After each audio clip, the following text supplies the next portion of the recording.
Hey, and welcome to Ready Set Drone. I'm Kelly, and today I have the H32GH, which is from our pals at GearBest. We're gonna take it up for a flight, see what it's like. It's an FPV copter, so check it out.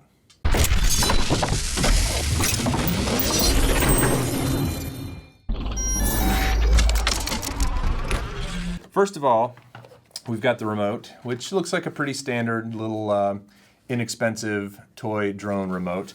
It takes 4 AA batteries, I believe, so we're going to go ahead and put those in.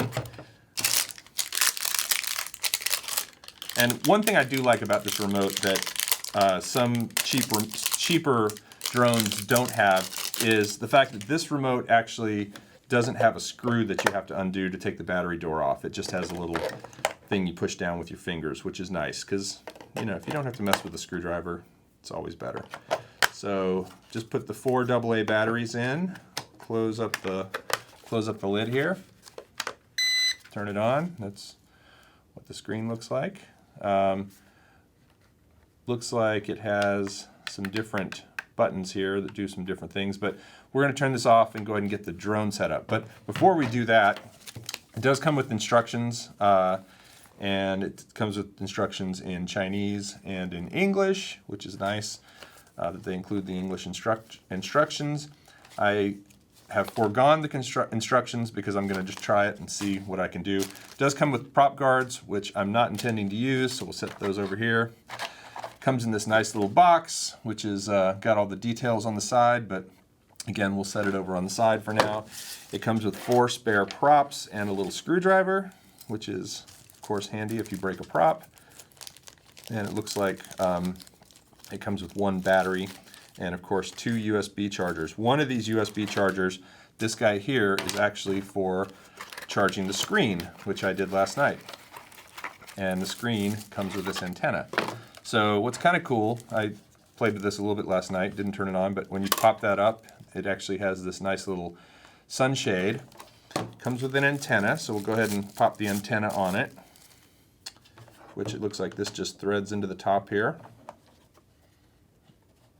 All right, so there's our FPV antenna. The FPV screen has a little film on it.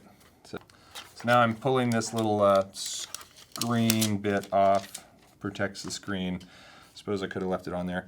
And again, this charger charges the FPV screen. There's a little tiny spot right there that this plugs into, and then it charges to USB. This is for the battery, which I charged last night. So, I'm assuming this will actually sit on the remote somehow. Looks like it slides down into this little spot right here. So there's this bit here, slides down and then sits like that, which is quite nice. So now I've got my FPV on here. So I'm going to go ahead and turn on the copter.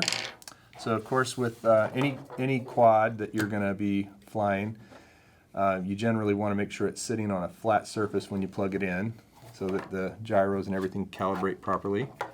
So I just plugged it in. I don't see any, so I plugged it in. There's an on-off switch on the side. So I'm going to go ahead and flip that on-off switch while it's sitting on a flat surface. There it goes. Turn on the remote. Probably should have had the remote on first. And it's blinking. Now I'm going to push the stick up and then down, which usually binds it.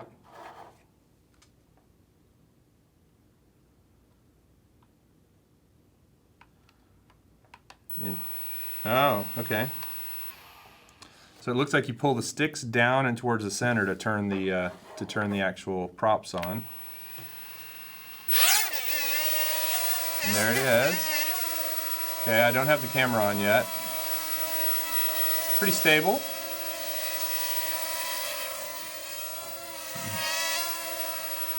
Bring it in here and land it. Whoa. Now here's the thing. When you land it, it looks like you've got to kill the throttle. It's interesting. This is one of those type of sticks that is not. This stick is always centered. It doesn't let you go all the way to the bottom without holding it down. So I'm going to go ahead and turn on the screen. Let's see. Flip the switch on. And look at that, we've got FPV. All right, so we're gonna give it a try. I'm gonna go ahead and hold this right here. Put this camera right here so we can see the FPV here. Try not to hit all the lights. All right, so in order to initialize the motors, I pull the sticks down into the right, or down into the center. And there's my FPV.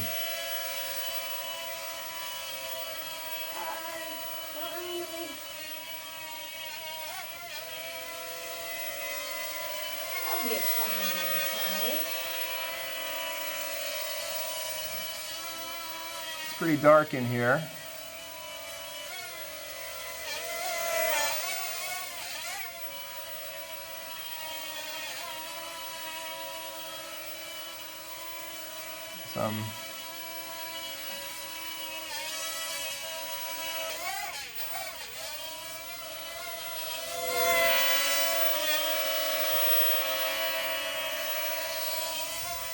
Yeah, look at that. We're flying around the room. And I gotta say, there's not too much lag in the FPV. It's pretty close to real time. So for anybody who's interested in learning how to fly FPV, this little guy is actually pretty solid. It's less than $100.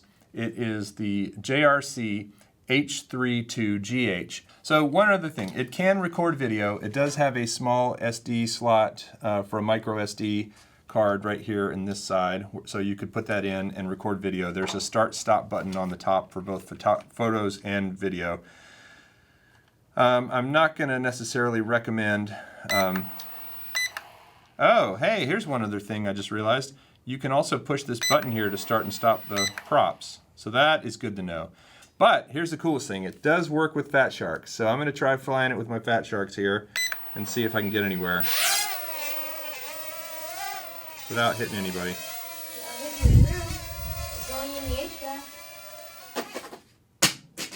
And there you go. But here's the point. It will take video, it will take pictures, and it will fly with Fat Sharks. It does have this handy dandy button to start and stop the props, which like I said, I didn't see before. Dead battery. That is the H32GH, real-time FPV.